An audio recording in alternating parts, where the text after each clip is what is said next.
Here's the bar of Damascus I forged to 300 layers earlier.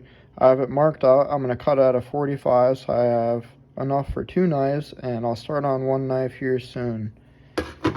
I've got a bar of bronze laid out. I got it marked to cut for a guard, and some bronze welding rod. I cut this to use as a bronze pin for holding the handle on. This is what I'll make the handle out of, a local walnut board. Take a piece somewhere in here. And I've got a bison horn. I'll end up cutting off a piece probably in here to use as a spacer on the handle. So I just got all the materials I'll use cut up, ready to go. Next step, I'll forge the knife out and go from there.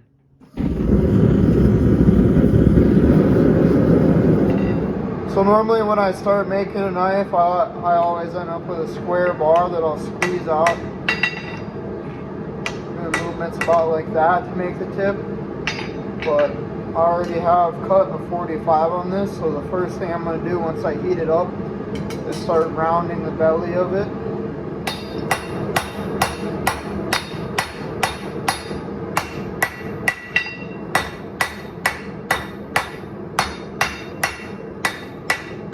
So I want to squeeze the ricasso and tang out now,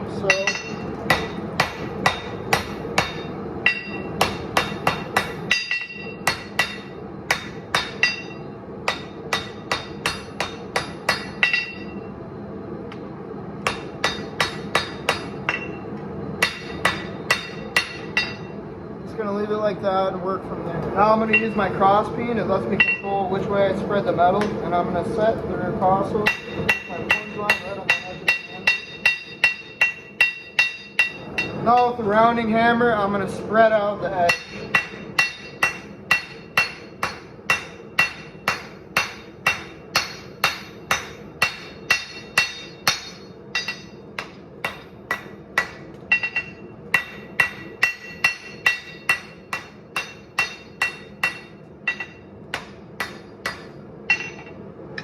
So I got this little guillotine here, so I can choke down the tang. I had it left fixed so I could grab it with the tongs, but now I've drawn a little line, set it there, and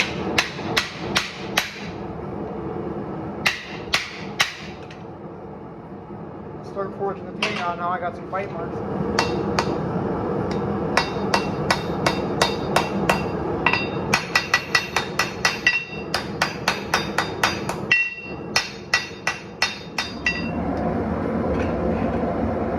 Now what the vise is for, I'll use it once I hammer it as flat as possible and squeeze it. And this is what really makes it straight. And I'll squeeze the spine so I can look down the edge and make sure it's all straight. If I need to leave up this, I can come back.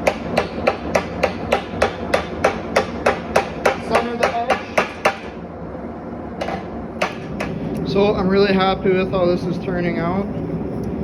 Now that I got it forged how I want it, I'm going to set it in the forge and let it hold at that orange temperature. It's non-magnetic like that, and the grain structure inside will relax. And so now it's kind of holding at that temperature.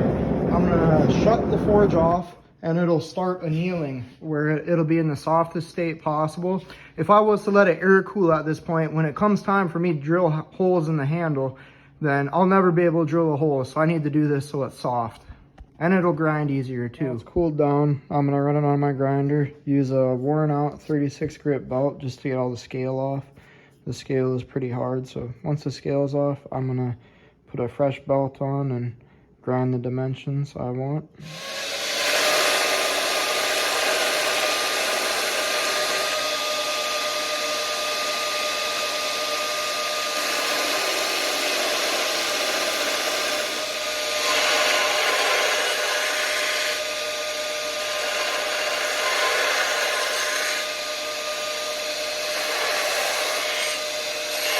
I've got this file guide I squared up to the end of the ricasso where the tang will butt up, and I ran it on the grinder quick. I'm going to make the tang thinner than the actual blade, so when the bolster fits up it'll be flush and you won't see it. Now I'm going to stick it in the vise. I'll clamp it down and have a bit of file work ahead to get nice clean corners. Now I had put the file guide like this to set my plunge lines. So you can see those plunge lines now. Now that they're set like that, I'll work them back a little bit in the end, but it's really easy for me to follow that now. And I used a file in here to get that shape.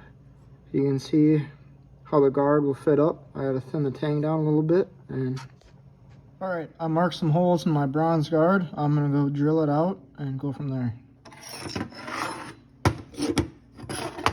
I just spent about an hour getting that guard to fit, drilling holes and filing it out. The bison horn was made to fit it. All right, I got my holes lined up. I'm gonna drill the tang where the block will slide into the knife. Everything fit together pretty good, so now I'm gonna go drill a hole right there so I can put this pin in it. Well, everything fits up all right, thankfully. So the next step, I could either start shaping the handle or heat treat, but before I do heat treat, I need to stamp my initials on it. So this is my stamp that I'll use to put my initials on the knife. I use a brass hammer to do so. Now that the knife is slightly warm, I'll set it on the anvil, square up my initials, give it a good hit. Now I got this right around 1500 degrees, so I'm just going to let it air cool.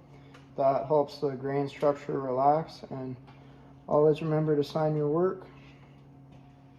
Right around now is a good chance. If it wasn't straight from grinding or any issues, I could throw it back in the vise, make sure it's straight, but I'll just throw it in here and try to get to room temperature. 2:30 a.m. I got the blade normalized and I rough trimmed the handle, but I'll heat treat it my next day off work. For now, I'm gonna go make some bison brats and go to sleep.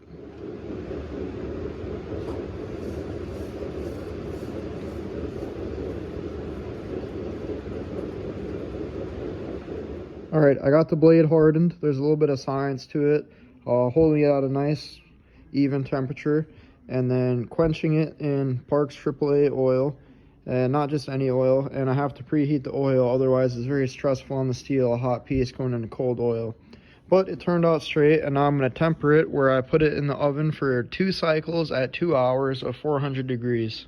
So I got the knife in here tempering at 400 degrees while I cook some bison burgers. My heat treat and temper is done. This is the rough profile it's at right now. I'm going to do a little more grind finish work. Probably work up to a 220 grit belt and then start hand sanding. Alright, there I just spent a couple hours finish grinding and hand sanding. Ready to move on. This is the fun part where I etch it in ferric chloride. It'll soak in here for a while, but it doesn't take too long. You can idea what it looks like. Here I'm getting my 2-part epoxy ready so I can glue everything up and put the pin in and let it start curing up. So I'm just going to let it cure and then I'll start shaping the handle and just have a little hand sanding on that left and getting pretty close. I resanded the knife. The handle's about cured up, but I'm going to get a big batch of coffee ready. You'll see why. Alright, so I got that coffee brewed up. This is about how it looks out of the ferric chloride, and I'm going to leave it sitting here for probably just over an hour.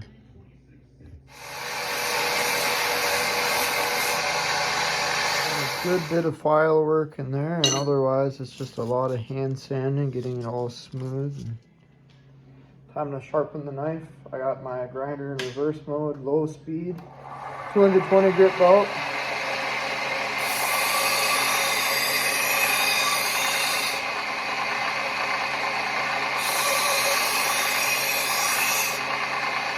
Now I got on a 1200 grit sharpening belt.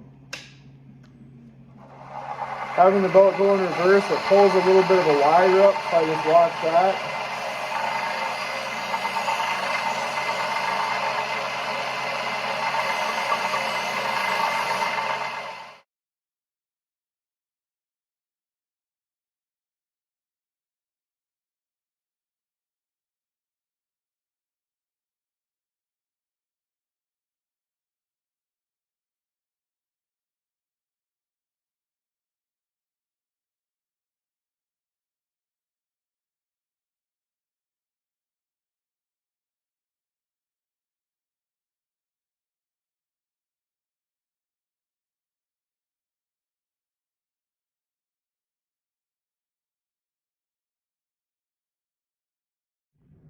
I had finished this knife in October, though I did decide to re-etch it, arguably too deep. The other side really shows this, but I had to put it to work. I had my bison bowl in December to break down. I used it for skinning it, quartering, boning, fleshing, and skinning the skull, getting it ready for a European mount.